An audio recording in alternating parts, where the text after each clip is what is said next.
Olá, sejam todos muito bem-vindos ao Estúdio Equipe Hotel by Revista Hotéis 2022, diretamente do Expo São Paulo. Ao meu lado está Aline Carrara, ela é fundadora e proprietária do Lamparina Hostel e a gente já começa nosso bate-papo perguntando como é que surgiu a ideia de criação do Lamparina Hostel. Oi, boa tarde, Edgar, boa tarde, pessoal. Super feliz por estar aqui, obrigada pelo convite de vocês, é um prazer. E, bom, o Lamparina ele nasceu em novembro de 2020, né? Nasceu em crise e pandemia. Em crise da pandemia, a gente nasceu na pandemia e da pandemia, a gente fala, né?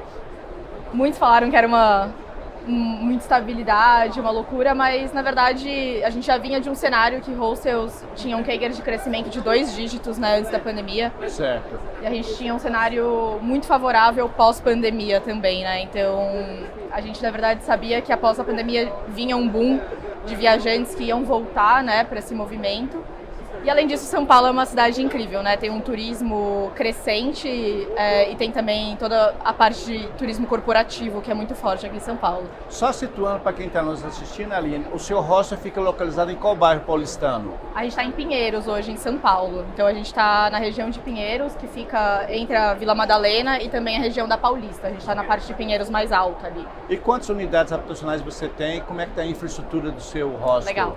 Primeiro que a gente está numa casa germinada, ali geminada na região de Pinheiros, que é uma daquelas casinhas de bairro bem gostosas, que infelizmente são raras hoje em São Paulo, né? Quem mora aqui tá vendo que tá realmente virando tudo prédio. Então a gente tá ali numa casinha bem ampla, bem gostoso, e aí são 8 quartos hoje. 8 quartos. E a gente tem tanto quartos privativos, que são quartos que as pessoas podem ficar sozinhas, né? Com a chave delas, então quarto de casal, quarto de solteiro, quanto também habitações coletivas, que aí tem quartos de 8 pessoas, 6 pessoas, quartos só para mulheres, então se divide assim. Aí a cozinha é área comum, banheiros, tem banheiro privativo, como é que funciona lá? Os banheiros são todos coletivos, né? Os banheiros são individuais, então até um pouquinho mais para frente a gente vai conversar, né, sobre o que a gente oferece para o nosso hóspede, mas a gente faz questão de ter o banheiro individual, então não é aquelas cabines, eles são todos com chave mesmo. Certo. São um número bem legal de banheiros e a nossa cozinha fica bem no meio da casa, né? Então, que legal. A cozinha fica bem no meio. É um aconchego, reúne todo mundo naquele local. Perfeito, aconchego é a nossa palavra e a gente reúne todo mundo na cozinha, uma cozinha bem grande para a média de hostel, assim. E é uma mesa de 10 pessoas no centro da casa. Então aquele banquete italiano, né? Quem chega já chega ali no meio da cozinha e já é convidado ali por quem está cozinhando para comer, basicamente. É bem legal. E o porquê razão do nome, Lamparina Hostel? O nome nosso, ele vem de uma lenda. Então é aquela lenda que muita gente quando ouve fala, verdade, que legal. Não tem muitos registros, né? Por isso que é uma lenda.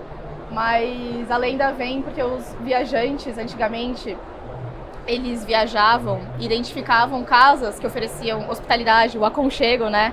A segurança, por lamparinas que ficavam acesas na porta dessas pessoas.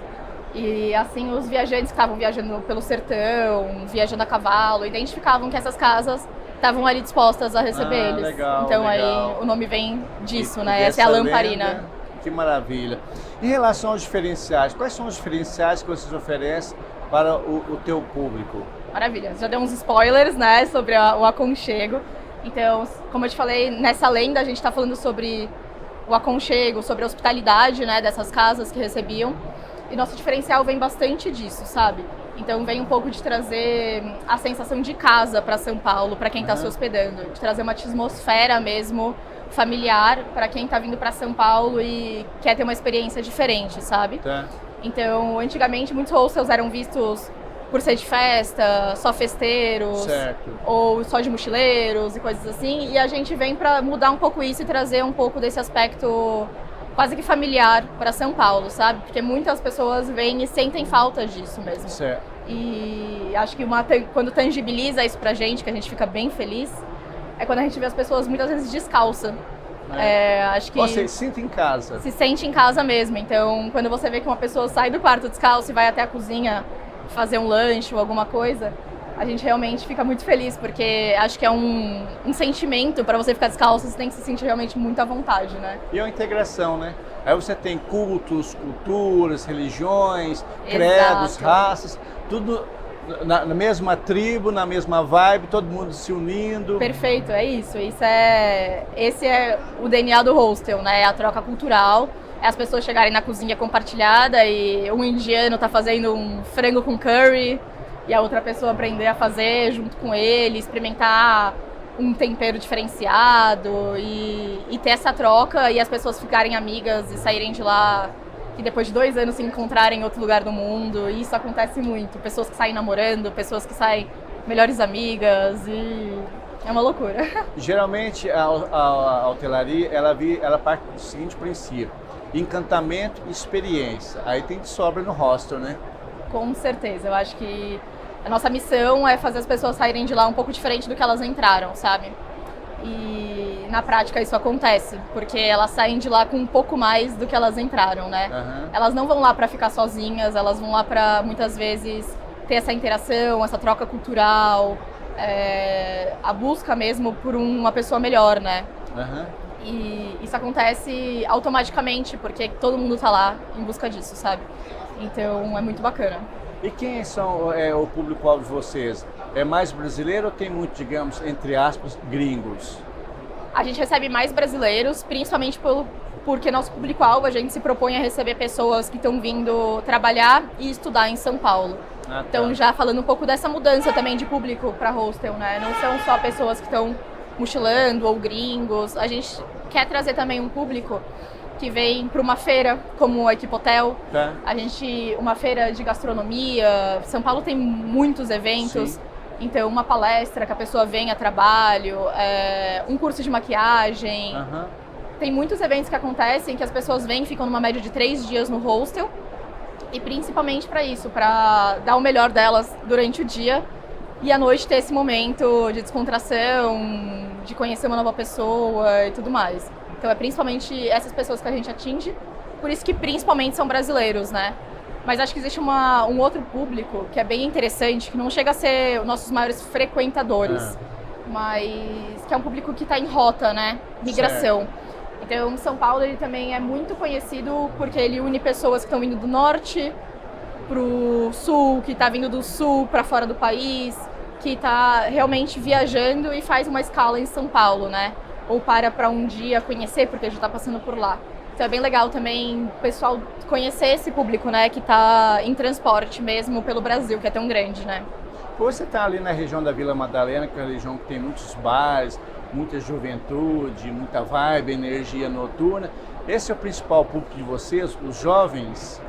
Olha, acho que idade, a gente até fala bastante sobre idade, mas a gente não gosta de segmentar, assim, né? Porque por mais que a gente receba hoje mais jovens, a gente recebe entre 25 e 35 a maioria do nosso público, mas a gente recebe muita gente também mais velha, então um público de 50 anos também frequenta bastante.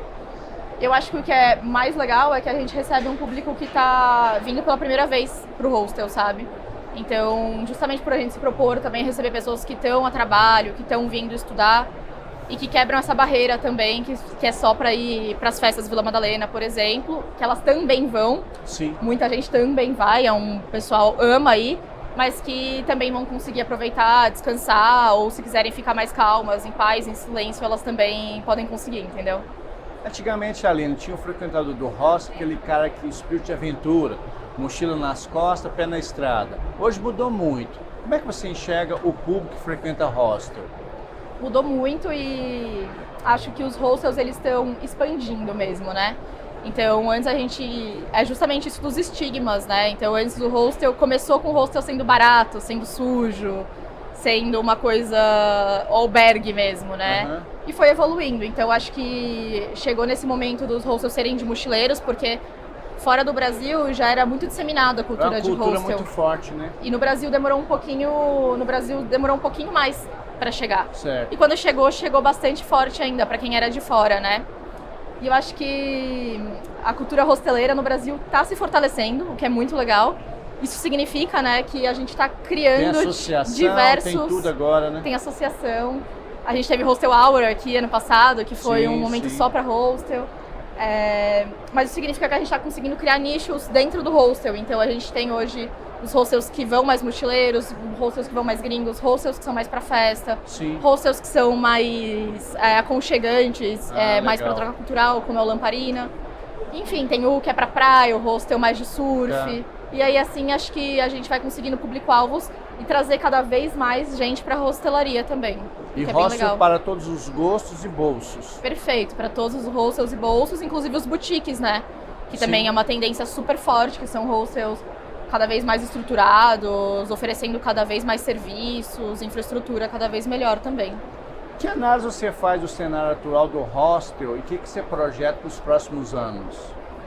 Bom, eu acho que, até falando do Equipotel ano passado, né, que eu falei do Hostel Hour, a gente combinou ano passado de não falar de pandemia, né, pra gente ter sempre pra frente, mas acho que não tem como a gente não falar de herança da pandemia. Sim. Porque ficaram muitas coisas.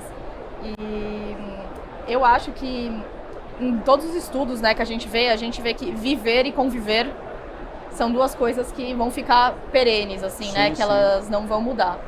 E acho que isso está no nosso DNA. Sim. Tudo que a gente está conversando, né, conviver dentro do hostel é uma coisa que a gente faz com tranquilidade. Então é uma grande oportunidade esse pós-guerra, né, que está acontecendo aqui no mundo. Que ontem também até em um dos painéis falaram desse pós-guerra, que é todo esse sentimento do vamos viver, vamos fazer tudo que a gente não fez durante a pandemia. Então acho que tem toda essa oportunidade para quem é de hostel e também para quem não é de hostel, de trazer essas experiências para as pessoas viverem, essas pessoas conviverem mais. E acho que tem a ver até com isso que a gente falou também sobre a primeira vez em hostel. Então, Sim. cada vez mais as pessoas estão quebrando essas barreiras, indo realmente conhecer. Porque às vezes elas tinham uma vontade, mas elas tinham algum tipo de medo, algum tipo de receio. E agora não, a gente vê muitas pessoas no Lamparina falando, é minha primeira vez em hostel. Ou ligando pra gente falar, como funciona hostel, porque eu nunca estive. E a gente fica super feliz com isso, sabe? E até uma coisa bem legal é porque, por exemplo, muito se fala em omnichannel. Sim, sim. Então, antes de fechar o consumidor, antes de converter, ele vai passar por vários pontos de contato e tudo mais. Então, ele realmente usa o Instagram e o TikTok ao mesmo tempo. E eu acho que na hotelaria, isso vai acontecer também, né? Já acontece. Então, a gente fazer uma penetração maior de hostels, que é o nosso objetivo, né? Fazer cada vez mais pessoas conviverem em hostel, não significa que ela vai deixar de ir num hotel de rede, num Ibis ou num resort. Eu acho que ela vai criar cada vez mais as situações. Então, quando ela estiver com a família dela, ela vai ainda para um resort em Brotas. Sim. Quando ela estiver com o namorado, com a namorada, ela vai num hotel boutique em São Francisco do Xavier. E aí, quando ela quiser realmente, às vezes, uma troca cultural maior ou viver alguma coisa diferente, ela vai provavelmente procurar um hostel, sabe? Então, eu acho que a gente está vivendo esse momento em que é super uma oportunidade super legal para todo mundo. E que mostra que hostel não é mais o que a pessoa vai para pagar barato. Sim. Ela vai para realmente conviver, para sair de lá Sim. com mais do que ela entrou, sabe? Para mudar um pouco, querendo ou não, a viagem dela e acrescentar nas experiências dela, sabe? Nós estamos vivendo o mundo da economia compartilhada, só que o hostel faz isso há muitos anos atrás, né? Exato. Compartilha comum, compartilha banheiro, né? Então, Exato. acho que isso já é um grande legado que o hostel deixou, digamos, para a hospitalidade, né? Compartilhamento, Exato. né? E compartilhamento acho que é a essência, né, do hostel. E é muito legal as pessoas saírem de lá com esse pinguinho na cabeça de compartilhar as coisas, é bacana, sabe? E aí elas saem com isso e levam isso um pouco mais pra vida também. Eu acho que isso é muito bacana. E para a gente finalizar nosso bate-papo, Aline, como é que você enxerga, tá, a Equipotel para poder ativar esse nicho de mercado do hostel? Como é que você vê essa feira? Edgar, como a gente conversou, né, o Lamparina ele é novo e a minha Equipotel, a primeira Equipotel ano passado, foi minha primeira Equipotel ano passado. E foi muito legal, assim, porque a Equipotel acho que é um momento de networking, é um momento de troca, é um momento da gente aprender, parar para ouvir, parar para pensar, repensar projetos e acho que é uma grande visibilidade mesmo, tanto para o setor hosteleiro, então eu fiquei super feliz e grata de estar participando ano passado e também esse ano com vocês, mas é também esse momento da gente conseguir criar as coisas, sabe? Criar projetos e sair daqui com mais do que a gente entrou. Então a gente hoje trabalha com fornecedores que a gente conheceu ano passado e a gente criou projetos com outros hostels que a gente conheceu também ano passado na Equipotel. Então eu acho que é uma grande oportunidade para a galera vir realmente e emergir, né? Conseguir fazer uma imersão aqui em São Paulo e sair também, né? Levando projetos e agregando também para o próximo ano. Maravilha. Falamos diretamente do Estúdio Equipe Hotel 2022 by Revista Hotéis, diretamente do Expo São Paulo, com a nossa querida Aline Carrara, fundadora e proprietária do Lamparina Hostel. Muito obrigado, Aline, por essa verdadeira aula que você deu de hostel. Espero que vocês tenham gostado. Muito obrigada pelo convite, Edgar.